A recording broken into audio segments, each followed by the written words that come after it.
Queridos alunos e queridas alunas, vamos caminhar agora para o final. Queria trabalhar com vocês hoje essa questão da criminologia. A medicina legal trabalha com corpo de delito, né? Corpus criminis, corpus probatorum, corpus instrumentarum. Na criminalística, o corpus probatorum. E a criminologia é uma área nova, fundada por dois médicos, o italiano Cesare Lombroso, da cidade de Turim. Lombroso fez medicina em Pavia, nasceu em Verona, no norte da Itália, depois vai fazer medicina lá em Pavia e vai ser médico em Milão, vai trabalhar em Milão. Em Milão não, em Torino, no Piemonte, pertinho de Milão, que é na Lombardia. Seus dois discípulos principais, o Enrico Ferri, que era seu genro, e Raffaele Garofalo, que é o napolitano, um juiz napolitano. Então, a criminologia trabalha essencialmente com 4 objetos: o crime, o criminoso, a vítima e o controle social. Controle social é esse que pode ser formal e informal. Para os povos de língua europeia, como latina, como diz o Lombroso, seria então o pai dessa visão da criminologia, que vai estudar as questões que se relacionam com o crime. Então, Lombroso, Ferri e Garofalo, a escola positiva italiana. Para os anglo-saxões, o pai da criminologia é Jeremias Bentham, o mesmo da deontologia, Jeremias Bentham, da questão do utilitarismo, pai do utilitarismo. Isso quer dizer, eu sou feliz na medida que tem coisas mais úteis que outros que não têm essas coisas. Então, uma visão utilitária. Lembra que seria essa percepção.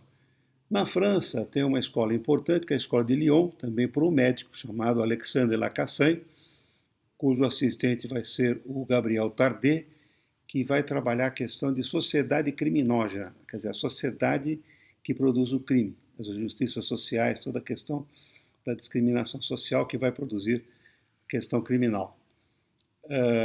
Então, veja, a criminologia trabalha com 4 objetos, então: crime, que é definido pelo Código Penal como ação típica, né? Fato típico, ilícito, culpável, o criminoso, né? A vítima e o controle social. A vítima teve um papel fundamental, uma recrudescência da visão da vítima durante a Segunda Guerra Mundial, principalmente nos campos de concentração na Alemanha. Auschwitz, né? Vários campos de concentração que os presos eram colocados, os discriminados, os excluídos sociais eram colocados, então, nesses locais. O pai da criminologia, sim, trabalha, então, Lombroso, escola italiana, e o Alexandre Lacassagne, também médico legista na França, em Lyon, vai trabalhar, então, sociedade criminógena, quer dizer, o criminoso, ele trabalha no meio de cultura, que é a sociedade em que ele vive. A sociedade é um meio de cultura para aparecer essa bactéria, vírus, ele fala que é um vírus, uma bactéria que seria o criminoso, né? O agente do crime. Então, interessante pensar essa questão também relacionada aos aspectos aí relacionados ao próprio crime. Então, claro que a visão da escola clássica de criminologia vai falar com o contrato social de Jean-Jacques Rousseau, que o crime seria a violação do contrato social. O criminoso é aquele que viola o contrato social, que viola a vontade geral. Interessante pensar que, para Rousseau, o contrato, a vontade geral não é a vontade da maioria, mas é fazer o que é certo. O que é fazer o que é certo? Colar é certo? Não. Então, não está obedecendo à vontade geral. Furtar é correto? Não. Então, a vontade geral não foi obedecida. Também da escola clássica, Francesco Carrara, que vai falar que o crime é um ente jurídico, e essa percepção, e a questão também do marxismo, que o crime é uma questão da burguesia, né? Quer dizer, o direito burguês define o que é crime e do determinismo econômico. Então, para Cesare Lombroso, lá de Turim, junto com o seu grupo da Escola Positiva Italiana, o crime tem uma entidade, então, baseada nas questões propriamente da biologia criminal, tá certo? Antropologia criminal. Ferrer vai falar em sociologia criminal e Garofalo em psicologia criminal. Lembra que as questões sociais estão muito envolvidas com o crime. Franz von Liszt, que é primo do aquele músico húngaro Liszt, dirá que o crime acompanha o homem como sombra. Onde está o homem está a possibilidade do crime. O crime acompanha o homem qual sombra. Então, o crime seria uma entidade, uma visão mais aberta. Então, é interessante pensar também essas questões no mundo social, né? Perceber a questão da visão na sociedade. Outro aspecto interessante é pensar na própria sociedade, né? Sociedade criminógena, como diz o Alexander Lacassagne, e crime é imitação, dizia o Gabriel Tardeu, seu assistente. Quer dizer, o que é imitação? O aluno imita o professor, o filho imita o pai, o empregado imita o patrão, quer dizer, é uma imitação. Nós aprendemos, é uma visão social, um aprendizado nessa questão social do próprio crime. Então, é evidente que, quando se fala também em controle social, dois tipos de controles sociais: controle social formal e o controle social informal. O controle social informal é feito pela escola, pela família, pela sociedade, pela religião, igreja, né? Eles fazem um controle social. A família não faz controle social? Faz. O almoço, o fim de semana na casa da vovó, lá, a macaronada da nona. Então, existe um controle social informal. Então, a família, a escola, a igreja, né, fazem sempre um controle, uma tentativa de controlar essas questões relacionadas, então, ao próprio crime. É interessante pensar nessa questão do Beccaria também, que vai fazer parte da escola clássica, Marquês de Bonessana, que vai falar de delito e delle pene, dos crimes e das penas, uma visão, né, que sai do modelo biológico. Claro que o modelo biológico é muito forte na questão criminal. Quando se fala no modelo da biologia, né, quer dizer, o germe, o criminoso como uma bactéria, como um germe que atua no meio de cultura. Claro que a sociedade, ele fala, é um meio de cultura para que nasça essa bactéria, que favoreça o nascimento dessa bactéria, tá certo? Então, essas escolas iniciais estão voltadas para a visão, né, mais antropológicas, como César Lombroso. Lombroso influenciou muito no Brasil, um legista da Faculdade de Medicina da Bahia, que o Raimundo Nina Rodrigues, que fez a autópsia do Lampião e seus correligionários, lá de Serra Talhada, e também de Antônio Conselheiro, quando o Euclides da Cunha escreve Os Sertões. No final dos Sertões ele coloca que a cabeça de Antônio Conselheiro, que foi examinada por Nina Rodrigues, e o Nina Rodrigues examina a cabeça do Antônio Conselheiro, que tinha sido decapitada, vilipêndio de cadáver, e ele examina e diz que as circunvoluções são normais. Não existe, né, na percepção do Nina Rodrigues, que era um lombrosinho brasileiro, chamado lombroso brasileiro, essa ideia de aspecto social, né, física do crime, aspecto criminal relacionado ao aspecto físico. Na Bélgica, um cidadão chamado Adolfo Quetelet vai falar em estatística criminal. Ele vai falar na questão da matematização dos crimes, zonas de crimes mais comuns, zonas de delito, né? Zona do luxo, zona do lixo também, locais onde se vende mais drogas, aumenta o crime, locais... Mas isso aí seria uma outra percepção. Uma outra escola criminal interessante é a escola de Chicago.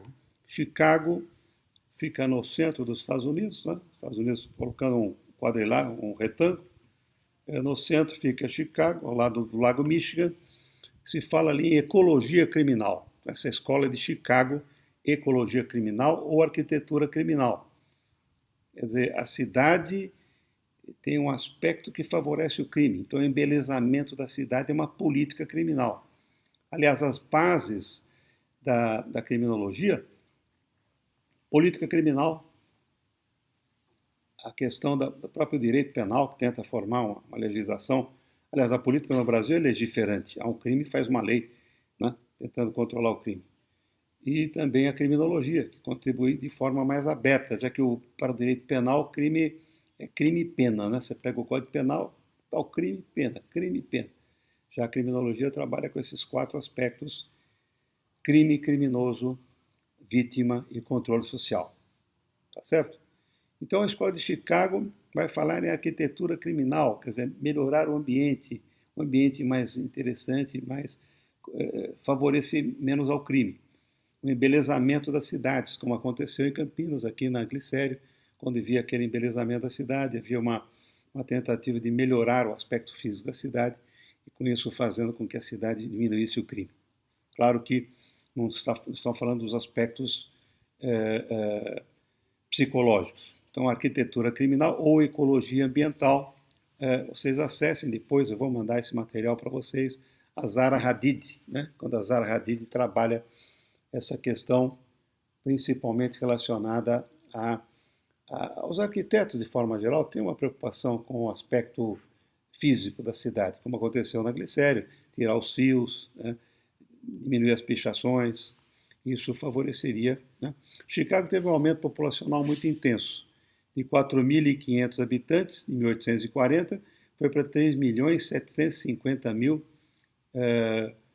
na década de 30, 40, quer dizer, em 70 anos praticamente a população aumentou muito. Quer dizer, esse afluxo populacional aumenta a desorganização social, com isso favorece a questão criminal também. Outra coisa, em 1865, naquela faixa, houve a Guerra da Secessão nos Estados Unidos contra o Norte e Sul. O Norte é anti-escravidão, o Sul é escravocrata. Então, a migração de pessoas, né, do Mississippi, do Alabama, do Tennessee, migraram para Chicago. Então, aumentou a população de forma absurda. Isso aumentando a população, aumenta a desorganização social, aumenta o crime. É fácil ver fotografias de Nova York no começo do século XX. Aquela quantidade de pessoas, a desorganização favorece o crime. Então, a ideia da Escola de Chicago é embelezamento da cidade para que diminua o crime. Claro que não leva em conta as questões ambientais, né? As questões familiares, as questões do contato humano, da psicologia criminal. Uma outra escola importantíssima é a escola chamada Teoria da Anomia, feito pelo Durkheim, né? Emile Durkheim. Essas teorias são teorias do consenso. Então, Escola de Chicago, Teoria da Anomia, Subcultura Delinquente, né? São escolas que favorecem a questão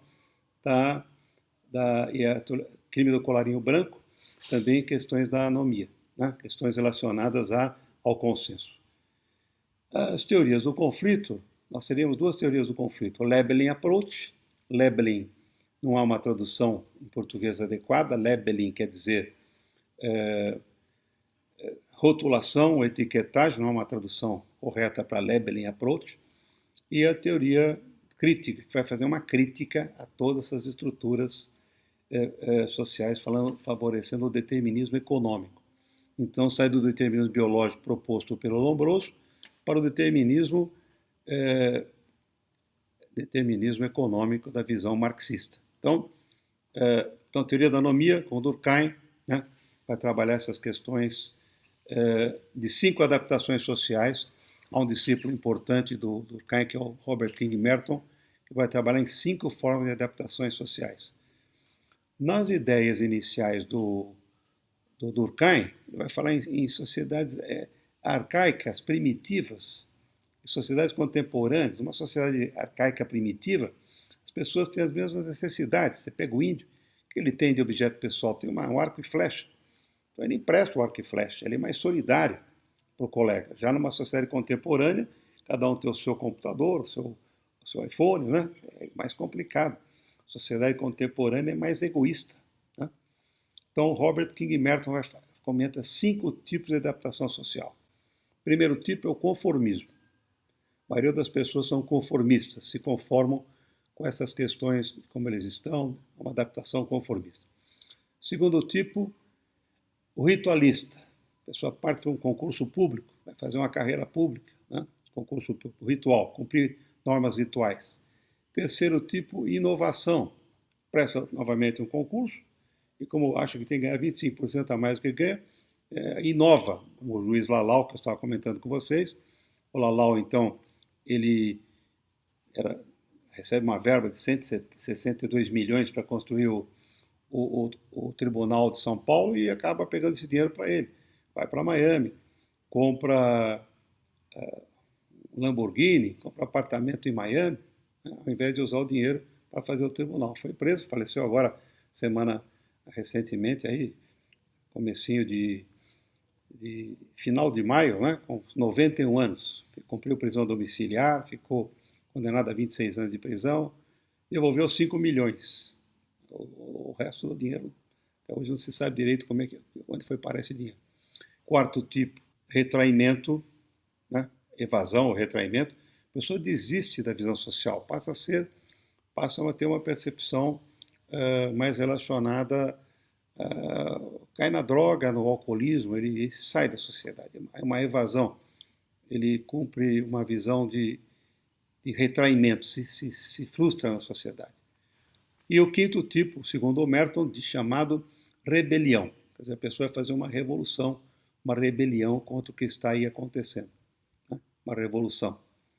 Então, a teoria da anomia se propõe a essas questões relacionadas à questão funcional, teoria funcional do crime. A teoria da anomia do Durkheim também usa um modelo digestivo, funcional. Né? Fala que é uma funcionalidade do crime. O crime faz parte do normal funcionamento da sociedade.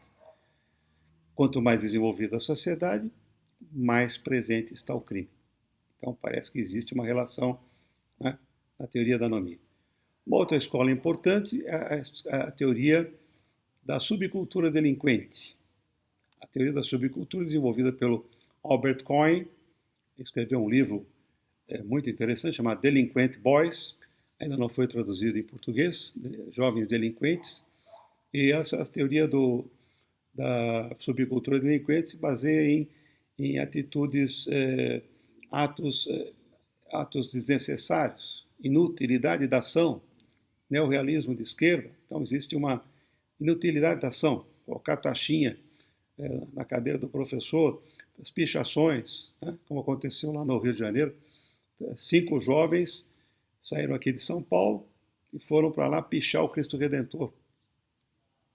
E depois foram presos, como aconteceu daquela morte do índio Pataxó em Brasília, né? Quando aqueles jovens também colocaram álcool no corpo do índio Pataxó, que acabou morrendo queimado. Então são a subcultura delinquente. O filme desta teoria é Juventude Sem Causa, Rebels Without a Case, com o James Dean.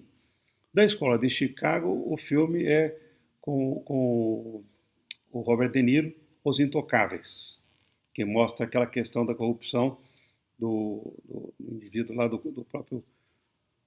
do seu contador, né? O problema do Al Pacino, participa também no filme, né? Como coautor com o Robert De Niro, mas nota que é uma visão também relacionada à corrupção.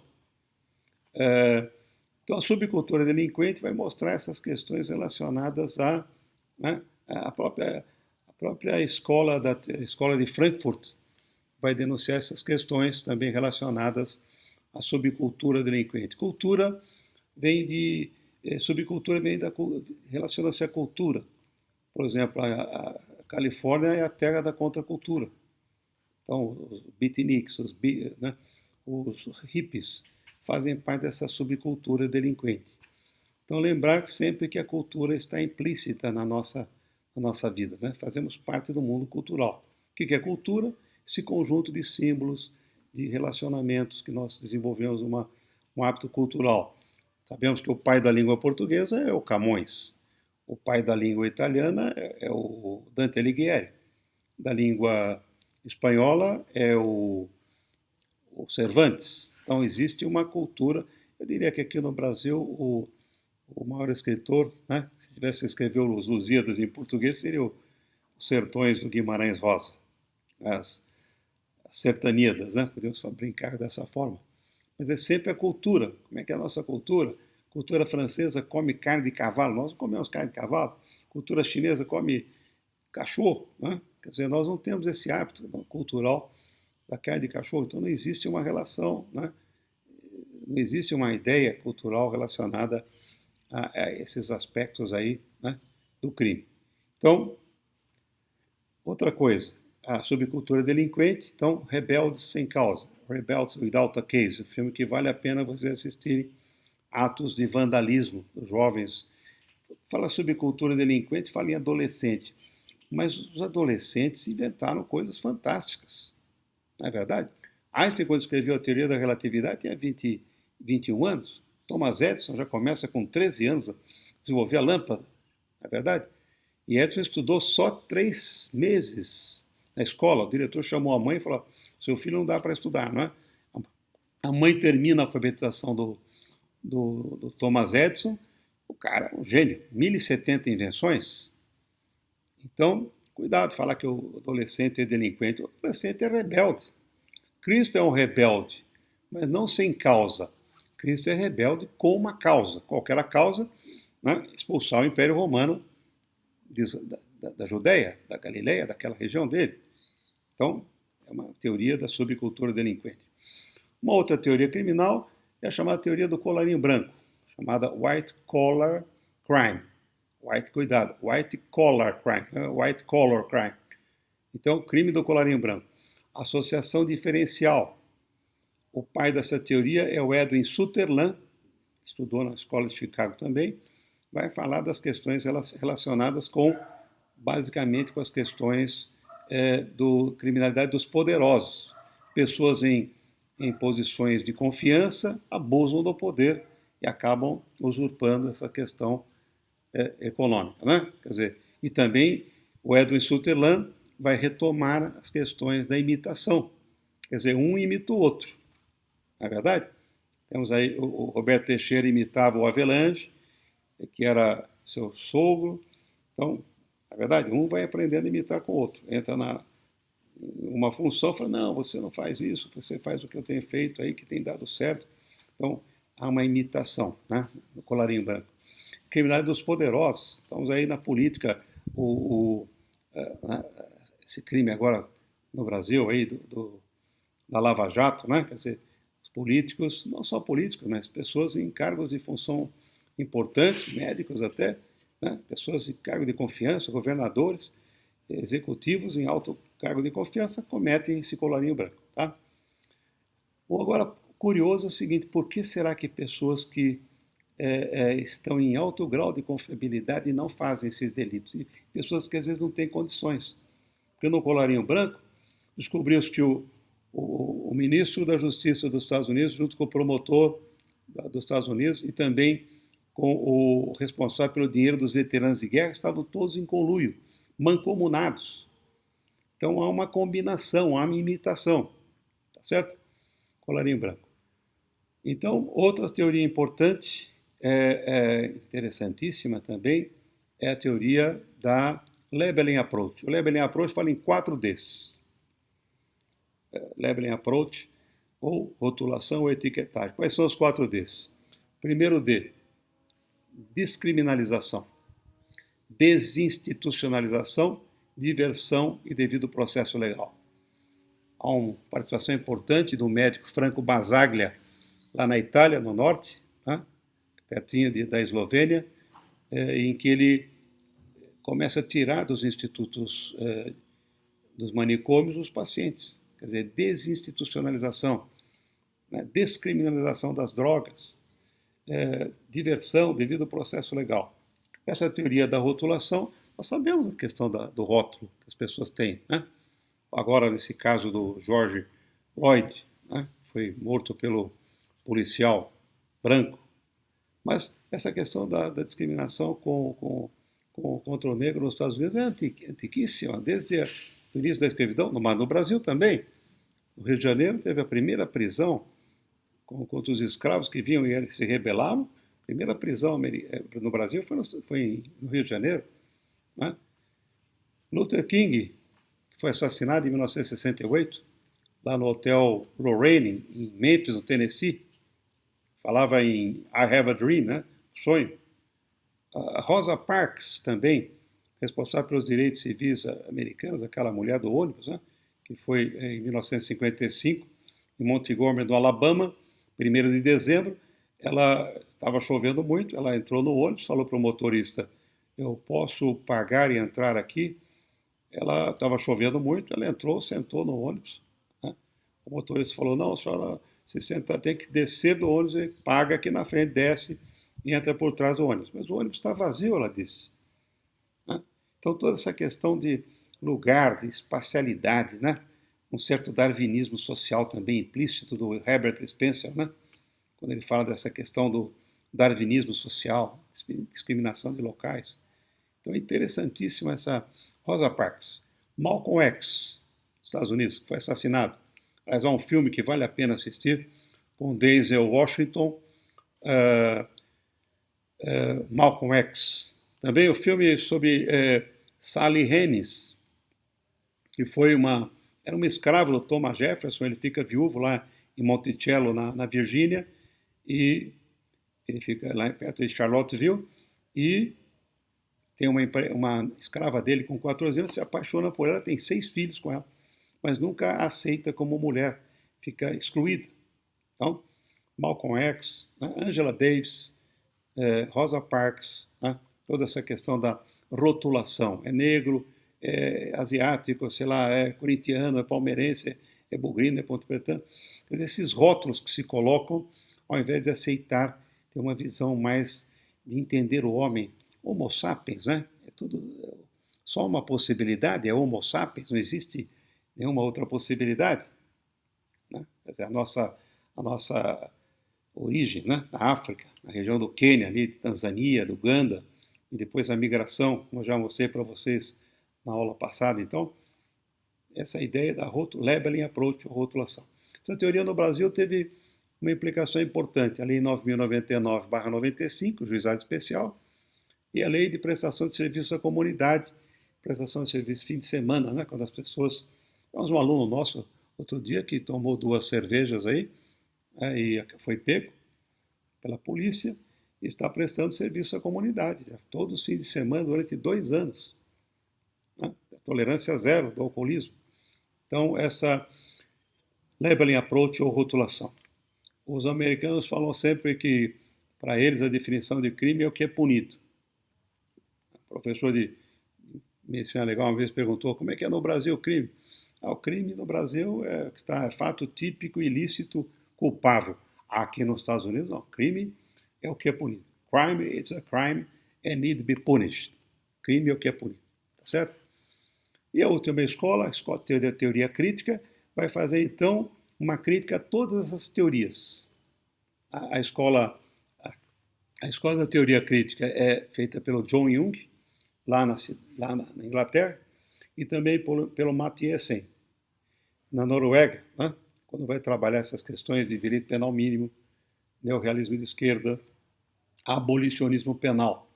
Uma visão, né, que vê o direito como uma superestrutura para manter essa infraestrutura do direito burguês, da questão da prisão. É lógico que a prisão é uma situação também complexa que não soluciona o problema humano, não é verdade? O Michel Foucault, em Vigiar e Punir, já denuncia essas questões da vigilância e punição, né? Vigiar e punir. Resolve, pessoal. Né? Sala de aula, como vigiar e punir. Então, essas instituições, escola, igreja, convento, quartel, hospital, são instituições de vigilância. São as profissões uniformizadas, que têm uniforme, direito, branco, medicina, branco, direito, gravata, né? Os religiosos, o padre com a batina, os pastores protestantes com terno, gravata e a Bíblia embaixo do braço. Quer dizer, tem uma maneira de se comportar. As freiras com as vestimentas próprias, as batinas, né? Então, os militares com uniforme. Então, as profissões uniformizadas têm uma visão rígida. Então, faz uma crítica a essa teoria, né? Mas nunca haverá uma solução para a questão criminal, não é mesmo? Sem falar nas questões psicológicas, estamos falando da questão das teorias sociais do crime. Mas não podemos esquecer das questões sociológicas, tá? a questão também do ambiente, do meio ambiente, da família, né? O desenvolvimento do aprendizado dentro da própria família. Então, eu iria criticar todas essas teorias, dizendo que não há uma resposta única. Né? Aliás, quem souber como solucionar o crime fica milionário, porque o crime realmente acompanha o homem como sombra, não é verdade? Então, podemos falar em semiologia do crime. Semiologia é uma área que estuda do grego semio, sinais, né? Então há uma semiologia do crime, há uma possibilidade de entender na visão social o crime. Claro que a medicina legal trabalha com o corpus delicti, né? Corpo de delito, corpus criminis, corpus instrumentorum, corpus probatorum. A criminalística trabalha com o corpus probatorum, questões de provas, e a criminologia vai estudar o crime, seus vários aspectos sociais, ambientais, né? Ideológicos também. Claro que é uma ideologia, na verdade. A escola de Frankfurt, por exemplo, que é uma escola marxista, as duas escolas marxistas são a Labeling Approach, teoria do conflito, e a escola da teoria crítica. Elas vão trabalhar nessa visão do determinismo criminal, né? Sai do determinismo econômico, a economia favorecendo as injustiças sociais, a desigualdade de oportunidades. Nem todos têm a mesma oportunidade. A pessoa nasce numa favela, como é que ela pode... Quanto tempo vai demorar para ela ter ascensão social, não é verdade? Lembra que favela é uma planta, né? Lá da Euclides da Cunha, nos Sertões, em Canudos, né? Quando ele denuncia, Canudos também é uma planta. Quando Antônio Conselheiro é morto, lá do morro da favela, né? Onde tem aquela planta, ela parece uma mamona, é da mesma família da mamona. Então, lá de cima, eles mataram o Antônio Conselheiro e 25 mil brasileiros foram mortos, né? Numa tentativa, era uma visão messiânica do Antônio Conselheiro. Né? Então, é sempre interessante pensar em resolver o crime. Há uma teoria na Itália nova que é chamada decrescita, tentativa de diminuição, uma visão minimalista do mundo. Né? Tentar viver com menos. Será que a gente consegue? Uma visão minimalista? Não sei, uma tentativa de... E na Itália pegaram lá o dono da Prada, o Armani, né? Giorgio Armani, o Dolce Gabbana, pegaram vários indivíduos da moda, né? Lá na Itália, uma tentativa de fazer uma diminuição das necessidades. Será que necessitamos realmente de tanta coisa para viver? Será que existe, não pode haver uma maior solidariedade? Mas será que o homem é preparado para ter essa visão social? Sair do narcisismo para o socialismo é um processo longo, um processo que, né, tramita ao longo de muito tempo. Né? Tá bem? Então, com isso, nós terminamos esse papo sobre criminologia. Né? Lembrem também que as drogas podem estar associadas ao crime e as questões sexuais também. Né? Crime e sexualidade também é um outro aspecto que encaminharei depois para pensarmos nisso. A amplitude da visão criminal. Né? Crime, a filosofia do crime, a sociologia do crime, a psicologia criminal, o ambiente, o crime, a arquitetura do crime, há todo um processo. Aliás, nas faculdades de medicina da Europa, muitas delas, a criminologia é uma disciplina obrigatória. Né?